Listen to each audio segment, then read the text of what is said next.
A former federal prosecutor on Wednesday piled on Donald Trump and his associates after Donald Trump Jr. invoked attorney-client privilege to protect conversations between himself and his father, discussing reports that Trump Jr.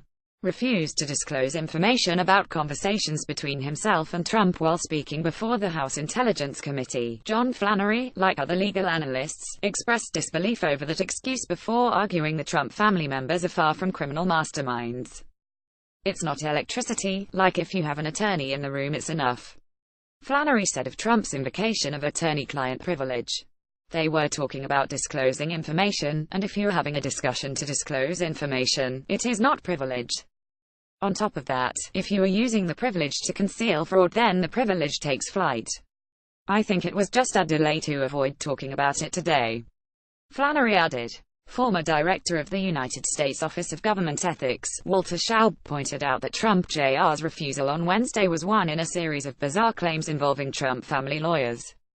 "This certainly hasn't been a great week for the Trump family's attorneys," Schaub said.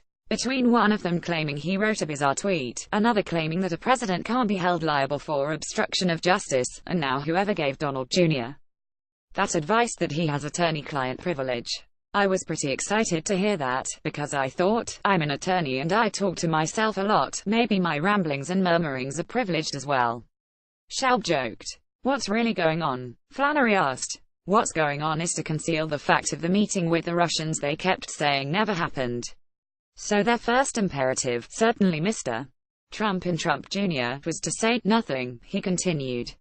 "Say it is about an adoption, when it had nothing to do with it. They knew when they proposed it. We are just lucky these people are bad at this," Flannery said. "Otherwise, I used to say as a prosecutor on a white-collar case, you don't catch the geniuses, these guys aren't geniuses. This is the worst cover-up I have seen.